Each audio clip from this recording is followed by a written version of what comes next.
Episode തുടങ്ങി നമ്മൾ കാണുന്ന നമ്മുടെ പെട്രിക് ആണെങ്കിൽ അവൻ്റെ ചുറ്റുമുള്ള എല്ലാ മാനേജ് സ്റ്റോറി ആയിട്ട് അതിനെ ഒരു പവർഫുൾ സ്പെല്ലിൽ കൺവേർട്ട് ചെയ്ത് ആസ്ഥാന യൂണിയുടെ നേരെ വിടുന്നതായിരിക്കും. അതവർ കഷ്ടപ്പെട്ട് ഡിഫ്ലക്റ്റ് ചെയ്യുമെങ്കിലും അതിനുശേഷം നമ്മുടെ ആസ്ഥ എന്ത് ചെയ്യും, അവൻ്റെ യൂണിയൻ മൂഡിൽ നിന്ന് ഇറങ്ങും. പിന്നെ നമ്മുടെ യൂണോ അവനെ സപ്പോർട്ട് ചെയ്ത് നിർത്തും.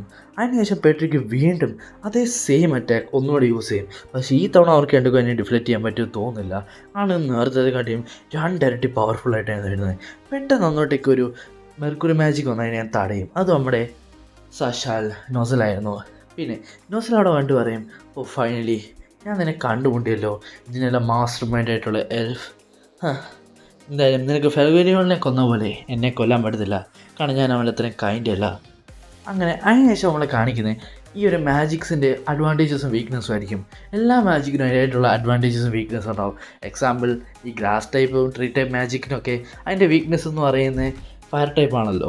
അപ്പം ഇവരെല്ലാം ഒരുമിച്ച് വർക്ക് ചെയ്യണമെന്ന് പറഞ്ഞതിൻ്റെ കാരണം എന്താ വെച്ചാൽ, മാജിക് നൈറ്റ്സ് എല്ലാം ഒരുമിച്ച് വർക്ക് ചെയ്യണേ ഒരാളുടെ വീക്ക്നെസ് മറ്റേ ആൾക്ക് കവർ ചെയ്തുകൊണ്ട് അങ്ങനെ അഡ്വാൻറ്റേജ് എടുത്ത് നമുക്ക് ഫൈറ്റ് ചെയ്യാൻ പറ്റും. പക്ഷേ നോസലിൻ്റെ മാജിക് എന്ന് പറയുന്നത് അവൻ ഏകദേശം എല്ലാ മാജിക്കിനും മുകളിലും അഡ്വാൻറ്റേജ് ഉണ്ട്. അതുകൊണ്ട് തന്നെ നമ്മുടെ പെട്രിക്കിൻ്റെ ലൈറ്റ് മാജിക്ക് ഒന്നുമല്ല നമ്മുടെ നോസലിൻ്റെ മെർക്കുറി മാജിക്കിൻ്റെ മുമ്പിൽ. അതുകൊണ്ട് നമ്മുടെ നോസൽ ഈസി ആയിട്ട് നമ്മുടെ പെട്രിക്കിനെ അടിച്ച് തോപ്പിക്കും. പിന്നെ ആദ്യം തൊട്ടേ നമ്മുടെ ആസ്ഥയ്ക്ക് ഇപ്പം ഭയങ്കര കോൾഡായിട്ടൊരു ചന്തഭാവം ഉണ്ടായിരുന്നു. ലൈക്ക് ഈ നൊസൽ എന്ന് പറയുന്ന ക്യാരക്ടർ എപ്പോഴും ഭയങ്കര കോൾഡാണ്. പിന്നെ നോയലിനോടാണെങ്കിൽ അത്ര മര്യാദയ്ക്ക് സംസാരിക്കത്തില്ല. പക്ഷെ അതിന് ശേഷം ആസ്ഥ അവൻ്റെ ഫൈറ്റിലെല്ലാം കണ്ട മനസ്സിലായി, ഇവരെ ക്യാപ്റ്റൻ ആയതുകൊണ്ട് അതിൻ്റെ റെസ്പെക്റ്റ് എന്തായാലും എനിക്ക് കൊടുത്തേ പറ്റൂ, അപ്പം നല്ല രീതിയിൽ സ്ട്രോങ്ങാണ് എന്ന് പറയും. അങ്ങനെ അതിന് ശേഷം നമ്മുടെ നോസൽ എന്ത് ചെയ്യും, പെട്രിക്കിനെ പൂട്ടി വെക്കും. പെട്രിക്കാണെങ്കിൽ ഇപ്പം നമ്മുടെ നൊസലിൻ്റെ മാജിക്കിനുള്ളിലായിരിക്കും. അങ്ങനെ അതിന് ശേഷം നമ്മൾ നൊസൽ പറയും, നിങ്ങൾ രണ്ടുപേരും ആസ്ഥയും യൂണമല്ലേ, നിങ്ങളോട് രണ്ടോടൊക്കെ ഒരു കാര്യം എനിക്ക് പറയാനുണ്ട്. അടുത്ത വിസാറ്റ് കിങ് ഞാനായിരിക്കും. അപ്പം നമ്മുടെ ആസ്ഥപ്പെട്ടത് ഫലവേനിയുടെ വാക്കുകൾ ഓർക്കും. എന്നിട്ട് പറയും, അപ്പം നിങ്ങളും എൻ്റെ റൈവലാണോ? അതിന് യൂണ പറയും, ഇല്ല, അടുത്ത വിസാറ്റ് കിങ് ഞാൻ തന്നെ ആയിരിക്കും. അങ്ങനെ അതിന് ശേഷം നമ്മുടെ റായ പറയും, ഇതിനെല്ലാം കാരണക്കാരൻ ഞാനാ. എനിക്ക് മനുഷ്യന്മാരുള്ള ദേഷ്യം കാരണം നീ ഇപ്പം അനുഭവിക്കുന്നതല്ല. അന്നേ ഞാൻ എന്നോട് സത്യം പറയുന്നെങ്കിൽ ഇന്ന് ഈ കുഴപ്പങ്ങളൊന്നും ഉണ്ടാകത്തില്ലായിരുന്നു. എല്ലാം എൻ്റെ തെറ്റാ. അതുകൊണ്ട് എന്താ, ഞാനിപ്പോൾ എൻ്റെ ശിക്ഷ അനുഭവിക്കുന്നുണ്ടല്ലോ. എനിക്കെന്നും നിൻ്റെ കൂടെ ലിച്ചിനോടും തിരിച്ചു വരണമെന്നായിരുന്നു ആഗ്രഹം. അതാ എന്നെ ഇതെല്ലാം ചെയ്യിപ്പിച്ച്. അതുകൊണ്ട് എന്തായി, ഞാൻ മരിക്കുമല്ലേ. എൻ്റെ ശിക്ഷ ഞാൻ ഏറ്റെടുത്തേ പറ്റൂ എന്ന് പറഞ്ഞ് നമ്മുടെ പതിയെ അവൻ്റെ കണ്ണുകൾ അടച്ചോളും. പെട്ടെന്ന് നമ്മുടെ മൊമോസ വന്ന് അവനെ ഹീൽ ചെയ്യും. ഇതുകൊണ്ട് റായ നെട്ടി ചോദിക്കും, നീ എന്താ ചെയ്യുന്നേ? ഞാനൊരു എൽഫാന്ന് നിനക്കറിയത്തില്ലേ? ഞാൻ നിങ്ങളെല്ലാം ആക്രമിക്കാൻ നോക്കിയാൽ നിനക്കറിയത്തില്ലേ? അതിന് നമ്മുടെ മൊമോസ പറയും, അതൊന്നും എനിക്കറിയത്തില്ല. എനിക്കിതല്ലേ എന്നെ പഠിപ്പിച്ചിട്ടുള്ളത്, ആർക്കെങ്കിലും സഹായം വേണമെങ്കിൽ ഹീൽ വേണമെങ്കിൽ അത് കൊടുക്കുക എന്നുള്ളതാണ്. അതിനുവേണ്ടി ഞാനിവിടെ വന്നേ.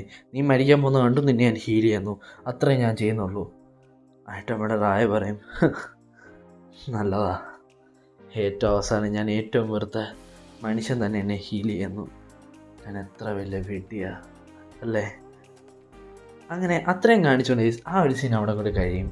അങ്ങനെ അതിന് ശേഷം നമ്മുടെ ആസ്ഥ ഡെവിള് പറഞ്ഞ് ഇങ്ങനെ ആലോചിക്കുമായിരിക്കും. അങ്ങനെ അതിന് ശേഷം നമ്മുടെ ക്യാപ്റ്റൻ നോസലാണെങ്കിൽ നമ്മുടെ പെട്രിക്കിനെ കൊല്ലാൻ പോകും. ഇത് കണ്ട് ആസ്ഥ പറയും, അയ്യോ അവനെ കൊല്ലല്ലേ എന്ന് പറയും. അതിന് നമ്മുടെ നോസൽ ചോദിക്കും, അവനെ കൊന്ന ഇവൻ അയ്യോ പിന്നെ അതിൻ്റെ ക്യാപ്റ്റൻ അല്ലേ, ഇവൻ ഇത്രയും പേരെ കൊന്നിട്ട് ഏറ്റവും ലാസ്റ്റ് നീ അവനെ കൊല്ലെന്ന് പറഞ്ഞാൽ എങ്ങനെ ശരിയാ വന്നേ? അതിന് നമ്മുടെ ആസ്ഥ പറയും, അതല്ല, നമുക്ക് ഇവനെ തിരിച്ചു കൊണ്ടുവന്നാലോ, ഇവൻ എൽഫായിട്ടല്ലേ ഇരിക്കുന്നത്, അതിൻ്റെ ഇവനെ നമുക്ക് തിരിച്ച് പഴയ പോലെ ആക്കാം. പഴയ പോലോ? ഏത് പഴയ പോലെ? അതിന് യൂണ പറയും, നോസൽ ഇത് നിങ്ങൾക്ക് മനസ്സിലാവില്ലോ എനിക്കറിയത്തില്ല, പക്ഷേ ഇത് ക്യാപ്റ്റൻ വില്യമിൻ്റെ ബോഡിയാണ്, അതെനിക്ക് ഫീൽ ചെയ്യാൻ പറ്റുന്നുണ്ട്, പക്ഷേ അത് എങ്ങനെ പറഞ്ഞിടണമെന്ന് എനിക്കറിയത്തില്ല. നമുക്ക് ഈ പൊട്ടൻ്റെ സോഡ് യൂസ് ചെയ്തിട്ട് നമുക്ക് നമ്മുടെ ക്യാപ്റ്റൻ വില്യമിനെ തിരിച്ചു കൊണ്ടുവരാം എന്ന് പറയുന്നു. അതിന് നമ്മൾ നോസൽ ചോദിക്കും, നിങ്ങൾക്ക് എന്താ ചാവാൻ ആഗ്രഹമുണ്ടോ? പക്ഷേ അതിന് നമ്മുടെ ആസ്ഥ പറയും, നിങ്ങൾക്ക് ഇവനെ കൊല്ലാൻ ഇത്ര ആഗ്രഹം എന്താ? ഞങ്ങൾ പറയുന്നതായിരുന്നു കേൾക്കുന്നില്ലേ? നമുക്കൊന്ന് ട്രൈ ചെയ്ത് നോക്കാം, എന്തായാലും ഇവനെ നമുക്ക് തോൽപ്പിക്കാമല്ലോ, വീണ്ടും ഇവനെ എണ്ണിച്ചാൽ തന്നെ. നമുക്ക് ട്രൈ ചെയ്ത് നോക്കാം, എങ്ങാണോ നമുക്ക് ഇവനെ തിരിച്ചു കൊണ്ടുവരാൻ പറ്റിയാലോ എന്ന് പറഞ്ഞ് നമ്മുടെ ആസ്ഥയുടെ സോഡ് യൂസ് ചെയ്യും നമ്മുടെ പെട്രിക്കിൻ്റെ മുകളിൽ. അങ്ങനെ ആസ്ഥ ആ സോഡ് പെട്രിക്കിൻ്റെ മുകളിൽ യൂസ് ചെയ്തപ്പോൾ തന്നെ ആസ്ഥയ്ക്ക് കുറേ രീതിയിൽ like large amount of anti magic അവന് ഫീൽ ചെയ്യാൻ പറ്റുന്നുണ്ട്. പെട്ടെന്ന് നമ്മുടെ ഗോം പറഞ്ഞൊരു കാര്യം ഓർക്കും. അവനാണെങ്കിൽ പറഞ്ഞിട്ടുണ്ടാവും, എവറി മാജിക് ലൈക്ക് നീ ഈ സ്പെൽ യൂസ് ചെയ്യുവാണെങ്കിൽ ഇതിൽ ഒരു ഓപ്പോസിറ്റ് റിയാക്ഷൻ ഉണ്ട്, അത് നീ ഒരിക്കലും മറക്കില്ല ആസ്ഥ എന്ന് പറയും. അങ്ങനെ ആ പറഞ്ഞവന് ഓർമ്മ വരും. പെട്ടെന്ന് നമ്മൾ ആസ്ട്രയിൽ ചുറ്റും അങ്ങ് ബ്ലാക്ക് ആകാൻ തുടങ്ങും. യൂണോയ്ക്ക് മനസ്സിലാവും എന്തോ ഒരു കുഴപ്പം പറ്റുന്നുണ്ടെന്ന്. അങ്ങനെ പെട്ടെന്ന് ആസ്തി എന്ത് ചെയ്യും, ആ ഇരുട്ടത്ത് മാഞ്ഞു പോവും. പിന്നെ അവൻ കണ്ണുറക്കും, അവന് മനസ്സിലാവുന്നില്ല അവൻ എവിടെ നിൽക്കുന്നതെന്ന്. അതിനുശേഷം നമ്മുടെ ആസ്ത ഉള്ളിൽ പോയി കഴിഞ്ഞിട്ട് അവന് മനസ്സിലാവും നമ്മുടെ പെട്രിക് നമ്മുടെ വിസാർഡ് കിങ്ങിനെ കൊന്നെന്ന്. അതിനുശേഷം അവിടെ പെട്രിക്കിനെ കാണിക്കും. പെട്രിക്കാണെങ്കിൽ ഉള്ളിൽ നിന്ന് കരഞ്ഞുകൊണ്ടിരിക്കുമായിരിക്കും. പെട്രിക്ക് പറയും, ഇതിനെല്ലാം കാണുന്ന ഹ്യൂമൻസാ, ഞാൻ ഒരിക്കലും ബാക്കിയുള്ളവരെ തിരിച്ചു കൊണ്ടുവരാൻ പാടില്ലായിരുന്നു. ലീച്ച് ഒരിക്കലും എൻ്റെ ഇത്രയും സാക്രിഫൈസ് ഒരിക്കലും ആഗ്രഹിച്ചിരുന്ന, ഞാൻ എപ്പോഴും ലീച്ച് പറയുന്നതിൻ്റെ ഓപ്പോസിറ്റ് ഞാൻ ചെയ്യത്തുള്ളൂ. ഞാൻ എന്താ എപ്പോഴും ഒരു തോൽവിയായി മാറുന്നേ. അവസാനം ആ ഡീമനെ ഞാൻ തുറന്നു വിട്ടു. പക്ഷെ എനിക്കറിയാം ഇതിനെല്ലാം കാണുവാൻ ഹ്യൂമൻസാ, എനിക്ക് അവരെയാണ് കൊല്ലണ്ടേ. അവർ മരിച്ചിരുന്നെങ്കിൽ ഇതെല്ലാം ശരിയായേനെ. അവർ കാണുക ഇപ്പോൾ ആ ഡീമണും പുറത്ത് വന്നേ, എല്ലാത്തിനും കാണുക അവരാ. അപ്പോഴായിരിക്കും നമ്മൾ ആസ്ത അവിടെ നിന്ന് വരുന്നേ. നിനക്ക് എത്ര ധൈര്യം ഉണ്ടോ അത് പറയാൻ? ഇതെല്ലാം കഴിഞ്ഞിട്ട് നീ ഇവിടെ വന്ന് വിളിച്ചിരിക്കുവാണോ? അപ്പോൾ എൻ്റെ ഉള്ളിൽ നീ വെറും എന്നെപ്പോലൊരു ചെറുക്കനാ അല്ലേ എന്ന് പറഞ്ഞ് ആസ്തയും പെട്രിക്കും ആദ്യമായിട്ട് കണ്ടുമുട്ടും. അങ്ങനെ അതിനുശേഷം പെട്രിക്ക് ചോദിക്കും, നിനക്ക് എന്താടാ വേണ്ടേ? ഇവിടെ നീ എന്നെ വെറുതെ വിടത്തില്ലേ? നിനക്ക് എന്താ മനുഷ്യ വേണ്ടേ? അതിന് ആസ്ത പറയും, എന്നെ മനുഷ്യ എന്ന് വിളിക്കല്ലേ, എൻ്റെ പേര് ആസ്ത എന്നാ. നീ എന്താടാ തോറ്റു കൊടുക്കാൻ പോവാണോ? ഇത്രയും ചെയ്തു വെച്ച് ഇത്രയും വരുത്തി വെച്ചിട്ട് നീ എല്ലാം കഴിഞ്ഞ് നീ തോറ്റു കൊടുത്ത് ഇവിടെ ഒന്ന് പമ്മിയിരിക്കുവാണോ? അതിന് അവൻ പറയും, പിന്നെ നിനക്ക് എന്താടാ വേണ്ടേ? ഞാൻ കാണും ഇത്രയും ആയില്ലേ? ഇനി ഞാൻ നിനക്ക് എന്താ കുറച്ചുകൂടെ ഉണ്ടാക്കി തരണോന്ന് നീ പറഞ്ഞേ? ഞാൻ ഒരിക്കലും ഒരു ചോസൻ മണ്ണുമല്ല, ഞാനൊരു പഴവുമല്ല, എന്നെ ആർക്കും വേണ്ട. ഞാൻ വെറും ഒരു തോൽവിയും കുറേ പേരുടെ പപ്പറ്റ്സുവാ. അതിന് ആസ്ത പറയും, അതേടാ ചില സമയത്ത് നിനക്ക് അങ്ങനെ ആയേ പറ്റൂ. എന്നെ ആരും തിരഞ്ഞെടുത്തില്ല, എന്നെ ആരും വിളിച്ചുമില്ല, എനിക്കൊരുത്തനും ഒരു പവറും തന്നില്ല. എന്നിട്ട് ഞാൻ വിസാർഡ് കിങ് ആകാൻ വേണ്ടി ആഗ്രഹിച്ചു. എല്ലാവർക്കും ഇഷ്ടമുള്ള ഒരാളായിരുന്നു വിസാർഡ് കിങ്. നീ ലിച്ചിനെ കാണുന്ന പോലെ തന്നെയായിരുന്നടാ വിസാർഡ് കിങ്. ഞങ്ങൾക്കും വിസാർഡ് കിങ്ങിനെ എല്ലാവരും സ്നേഹിച്ചിരുന്നു, എല്ലാവരും റെസ്പെക്റ്റ് ചെയ്യുന്നു. ഞങ്ങൾക്കും വിസാർഡ് കിങ്ങിനെ പോലെ ആവണമെന്നായിരുന്നു ആഗ്രഹം. പക്ഷേ അയാളെ നീ പോയി കൊന്നു. നിന്നെ ഞങ്ങളെ എങ്ങനെ ക്ഷമിക്കണമെന്നാ? നീ ഞങ്ങളെ ക്ഷമിക്കാത്തവിടെ ഞങ്ങൾ നിന്നെ ക്ഷമിക്കത്തില്ലടാ. ഇത്രയും വലിയൊരു പാപം ചെയ്തിട്ട് അവനെ ഇനി ഓടി ഒളിക്കാൻ പോവാൻ നീ എന്നോട്ട്? നീ എവിടെ പോയി ഒളിക്കുമെന്നാ പറയുന്നേ? അതുകൊണ്ട് മര്യാദയ്ക്ക് വാ, ഇതിന് ഈ തെറ്റ് നീ ചെയ്തതെല്ലാം തിരുത്ത്. അതിന് ആ പെട്രിക്ക് ചോദിക്കും, നിനക്ക് എന്തിനാടാ, നീ എന്തിനാടാ എൻ്റെ പുറകെ വരുന്നേ? എന്നെ നിനക്ക് വെറുതെ വിട്ടുകൂടെ? ഞാനങ്ങ് തോറ്റു കൊടുക്കട്ടെ, നിനക്ക് എന്താ അതിന് കുഴപ്പമെന്ന് പറഞ്ഞ് ആസ്തയ്ക്ക് ഒരു ഇടി വെച്ച് കൊടുക്കും. എന്നിട്ട് പറയും, ഞാൻ നിന്നോട് പറഞ്ഞു, ഞാനും ഒരിക്കൽ ചോസം മണ്ണല്ലായിരുന്നു, എന്നെ ആരും തിരഞ്ഞെടുത്തില്ല. ഞാൻ വെറും ട്രാഷായിരുന്നു, ട്രാഷ്, ഒന്നിനും കൊള്ളാത്തവൻ. ഈ ലോകത്തിലെ ഒന്നിനും കൊള്ളാത്തവനിൽ ഒരുത്തനാണ് ഞാൻ. ഏതൊരു പിഞ്ചു കുഞ്ഞിനും ഇച്ചിരി മാജിക്കെങ്കിലും ഉള്ളപ്പോൾ എനിക്കൊരു പറയാൻ പോലും ഒരു ലേശം മാജിക്കില്ലായിരുന്നു, സെൻസ് ചെയ്യാൻ പോലും ഒരു 1% മാജിക്കുള്ളിലായിരുന്നു. ഞാൻ തോറ്റു കൊടുക്കുക ഇവിടം വരെ എത്തിയെങ്കിൽ നിന്നെ ഞാൻ തോറ്റു കൊടുക്കാൻ സമ്മതിക്കത്തില്ലടാ. അതിനെ അവിടെ പെട്രി കഴിഞ്ഞുകൊണ്ട് പറയും, നീ അവനെ പോലാടാ സംസാരിക്കുന്നേ എന്ന് പറഞ്ഞിട്ട് അവർ തിരിച്ച് അമ്മ റിയൽ വേൾഡിലേക്ക് വരും. അങ്ങനെ അതിന് ശേഷം അവിടെ പെട്രിക്ക് പറയും, ആസ്ത, ഞാനിതുവരെ കണ്ട ഹ്യൂമൻസിനെ വെച്ച് നോക്കുമ്പം നീ ഏറ്റവും വലിയ പൊട്ടൻ എന്ന് പറയും. അങ്ങനെ അതിനുശേഷം നമ്മുടെ യൂണോ പറയും, ക്യാപ്റ്റൻ വില്യം തിരിച്ചു കാണുമെങ്കിൽ ഇനിയും കുറച്ച് നേരം എടുക്കുമെന്ന് തോന്നുന്നു. എൻ്റെ ഒരു പ്ലാനുണ്ട് ആ ഡെവിളിനെ തടുക്കാൻ വേണ്ടി. അവൻ എൻ്റെ പുറത്ത് പോകുന്നതിന് മുമ്പ് നമുക്കാണ് തടുക്കാൻ പറ്റും. പക്ഷേ അതിന് നിങ്ങളെല്ലാവരും എൻ്റെ കൂടെ നിൽക്കണം. അങ്ങനെ അതിനുശേഷം നമ്മളെ കാണിക്കുന്ന ആ ഡെവിളിനെ ആയിരിക്കും. ആ ഡെവിളാണ് ഇപ്പോൾ പുറത്ത് പോകാൻ വേണ്ടി ശ്രമിക്കുമായിരിക്കും. അങ്ങനെ ഏകദേശം പുറത്തേക്കുള്ള ആ ലാസ്റ്റ് ഫ്ലോറിലേക്ക് അവനെത്തും. അവിടെ നമ്മുടെ ലിച്ച് ആ ഡെവിളിനെ കാത്തോടെ നിൽപ്പുണ്ടാവും. എന്നിട്ട് ഡെവിൾ പറയും, ഓ നീ ഇപ്പോഴും ഇവിടെ ഉണ്ടോ? പണ്ട് ഞാൻ നിൻ്റെ പുസ്തകം എടുക്കാൻ വേണ്ടി വന്നപ്പോൾ നീ എത്ര ഇതായിട്ട് എന്നെ തടഞ്ഞേ.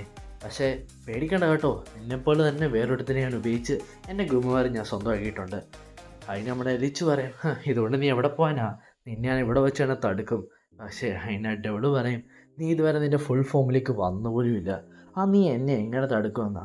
പക്ഷെ എന്നാലും കുഴപ്പമില്ല, നീ ഇത്രയൊക്കെ ചെയ്ത് ഇത്രയൊക്കെ പറഞ്ഞതല്ലേ. നിനക്ക് പിന്നെ വാള് യൂസ് ചെയ്യാൻ പറ്റുമോ? ഞാൻ കാര്യം ചെയ്യാം, നിനക്ക് അതിനൊരു റിവാർഡ് തരാം. നിൻ്റെ മരണത്തിലേക്ക് ഞാൻ തന്നെ നിന്നെ പെട്ടെന്ന് അയക്കാം എന്ന് പറഞ്ഞ് നമ്മുടെ ലിച്ചും പിന്നെ നമ്മുടെ ഡെവിളും തമ്മിൽ ഫൈറ്റ് നടക്കും.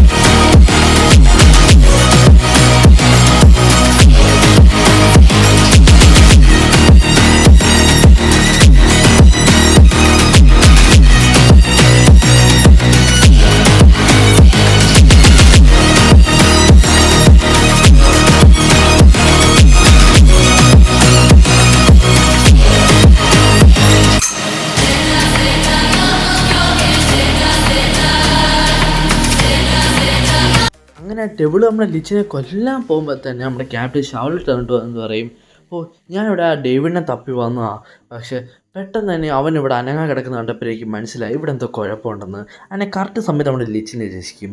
പിന്നെ നമ്മുടെ യാമിയും അങ്ങോട്ടേക്ക് വരും. എന്നിട്ട് പറയും, എനിക്ക് അപ്പഴേ അറിയാം ഇവിടെ എന്തോ കുഴപ്പമുണ്ടെന്ന്, നമ്മുടെ നൊസൽ വേറെ ഏതോ വലിയ മാജിക്കിൻ്റെ പുറകെ പോയി കാണും, അതുകൊണ്ട് എനിക്ക് ഇതിനെ ഒറ്റയ്ക്ക് എടുത്തേ പറ്റൂ. എന്നിട്ട് നമ്മുടെ ഷാർലറ്റ് പറയും, ഓ നീ ഇവിടെയും വന്നോ, എനിക്കറിയാം നീ ഇവിടെ എന്നോട് ഫൈറ്റ് ചെയ്യാൻ വന്ന എൻ്റെ മാർഗത്തിൽ തടസ്സം വെക്കാനാണ് വന്നതെന്ന്, പക്ഷേ അതിന് മുമ്പ് എനിക്കിത് നോക്കണം. അതിന് നമ്മുടെ യാമി പറയും, ഇപ്പോൾ നമുക്ക് 2 പേർക്ക് ഒരേ വില്ലനല്ലേ ഉള്ളത്, നമ്മുടെ ഫൈറ്റ് ഇവിടെ പെറ്റിയിരിക്കട്ടെ, ഇത് കഴിഞ്ഞിട്ട് നമുക്ക് ഒരുമിച്ചിരിക്കാം. എന്ത് പറയുന്നു? അപ്പോൾ അതിനോട് ഷാർലറ്റ് പറയും, ശരി, പക്ഷേ നീ എവിടെ വെച്ചെങ്കിലും നിനക്ക് എൻ്റെ ഒപ്പം പിടിക്കാൻ പറ്റിയില്ലെങ്കിൽ ഞാൻ അവിടെ വെച്ചാണ് നിന്നെ ഉപേക്ഷിച്ചിട്ട് പോകും. അതിന് നമ്മുടെ യാമി പറയും, നീ ഇപ്പോൾ ആ ബോഡിയിലെ ഒറിജിനൽ ഉടമസ്ഥയുടെ കൂട്ട് തന്നെ സംസാരിക്കുന്നത്. പിന്നെ വേറെ കാര്യം പറഞ്ഞേക്കാം, അതിനകത്തിരിക്കുന്ന ആ ബോഡിയില്ലേ അതെനിക്ക് വേണ്ടപ്പെട്ട ഒരാളുടെയാണ്, അതുകൊണ്ട് അതിനൊന്നും പറ്റാൻ നീ നോക്കിക്കണം എന്ന് പറഞ്ഞ് ഇവർ നല്ല അടിപൊളി ജോഡിയായിട്ട്. എൻ്റെ പൊന്നു ഭർത്താവേ, എൽഫായാലും ഇവർ അടിപൊളി ജോഡിയാണോ? പുറത്താണെങ്കിലും അടിപൊളി ജോഡി, എൽഫായാലും അടിപൊളി ജോഡി. ആളുടെ പേരായിട്ടുള്ള ഐഡിയല്ലായിരുന്നോ നമ്മൾ ഡെവിളിന് കൊടുത്തത്? ഇവർ ഉറപ്പായിട്ടും കിട്ടും. അങ്ങനെ അതിനുശേഷം ഇവരുടെ ഒരു നല്ല ഫൈറ്റ് നടക്കും. അങ്ങനെ അതിനുശേഷം നമ്മളെ കാണിക്കുന്നത് നമ്മുടെ ഫിൻഡറിനെ ആയിരിക്കും കാണിക്കുന്നത്. ഫിൻഡറിനാണെങ്കിൽ കുറേ മേജേഴ്സ് ഹീൽ ചെയ്തുകൊണ്ടിരിക്കുകയായിരിക്കും. അപ്പോഴായിരിക്കും നമ്മുടെ ഒരു കിളിയുണ്ട്, നീരോ തോന്നുന്നു. നീരോ വന്നിട്ടേക്ക് വന്ന് ഇവിടെ തലച്ച് കൊത്തിയിട്ട് പറയും, ഫിൻഡറൽ, നീ എന്നെ മറ്റേ ആസ്റ്റയുടെ ഹോം ടൗണില്ലേ അവിടെ ഒരു വലിയൊരു മോൺസ്റ്റർ സ്കെൽറ്റൻ ഇല്ലേ, ആ സ്കെൽറ്റൻ്റെ മണ്ടയ്ക്ക് ഇങ്ങനെ കൊണ്ടുപോയി, ആ സ്കലിൻ്റെ മണ്ടയ്ക്ക് ഇങ്ങനെ കൊണ്ടുപോയി. ഇത് കണ്ട് നമ്മുടെ ഫിൻഡറിൽ പെട്ടെന്ന് ഞെട്ടിപ്പോവും. അവിടെ വെച്ച് ഈ ഒരു എപ്പിസോഡ് തീരുകയായി. സോ വീഡിയോ ഇഷ്ടപ്പെട്ടു ഞാൻ എല്ലാ കൂട്ടരും മറക്കാൻ സബ് ചെയ്യുക, ലൈക്ക് ചെയ്യുക, ഷെയർ ചെയ്യുക, കമൻറ്റ് ചെയ്യുക. അപ്പോൾ കുറച്ച് ദിവസമായിട്ട് ഞാൻ നല്ല രീതിയിൽ ഡൗൺ ആയിരുന്നു എൻ്റെ വ്യൂസും സബ്ബും എല്ലാം കണ്ടിട്ട്. പക്ഷേ അവിടെ ഇവിടെയായിട്ടൊക്കെ ഇത്രയും കുറേ വ്യൂസും ഒക്കെ ആയിരുന്നെങ്കിലും കുറേ പേരൊക്കെ എന്നെ അവിടെ ഇവിടെ നിന്നൊക്കെ നിന്ന് സപ്പോർട്ട് ചെയ്യുകയും കൂടെ നിൽക്കുന്നതൊക്കെ കണ്ടിട്ട് എനിക്ക് നല്ല രീതിയിൽ ഞാൻ പഴയ പോലെ ആയെന്ന് ഏകദേശം പറയാം. സോ നിങ്ങളുടെ ഈ ഒരു വിലയേറിയ പ്രൈസ്ലെസ് ആയിട്ടുള്ള ഈ ഒരു സപ്പോർട്ടിന് എനിക്ക് എന്താ തരേണ്ട അറിയത്തില്ല. ഞാൻ മാക്സിമം വീഡിയോസ് പെട്ടെന്ന് അപ്ലോഡ് ചെയ്തേക്കാം. ഇപ്പോൾ എനിക്ക് VBS നടക്കുന്നതുകൊണ്ട് തന്നെ ഞാൻ വളരെ ബിസിയാണ്. അതുകൊണ്ട് ഞാൻ ഇച്ചിരിയായിട്ട് ഓരോരോ വീഡിയോസ് വെച്ചായിരിക്കും ഇടുന്നത്. അതുകൊണ്ട് ഇനി അത് കഴിഞ്ഞതിന് ശേഷം ഡെയിലി 2 വീഡിയോസ് വെച്ചൊക്കെ ഇടാൻ നോക്കാം. അപ്പോൾ ഇപ്പോൾ നമ്മുടെ പെൻഡിങ് എന്ന് പറയുന്ന ഒരു വീഡിയോ കിടക്കുന്നത് ലസാറസും പിന്നെ വൺ പീസിൻ്റെ ഒരു എപ്പിസോഡും കിടപ്പുണ്ട്. അപ്പോൾ അത് ഞാൻ എങ്ങനെയും നാളെ കവർ ചെയ്യാൻ നോക്കാം. തന്നെ മറ്റന്നാൾ ബാക്കി വരുന്ന ആനിമീസ് നമ്മൾ ചെയ്യാം. സോ അത്രയും പറഞ്ഞുകൊണ്ട് guys, your explainer is signing out. By.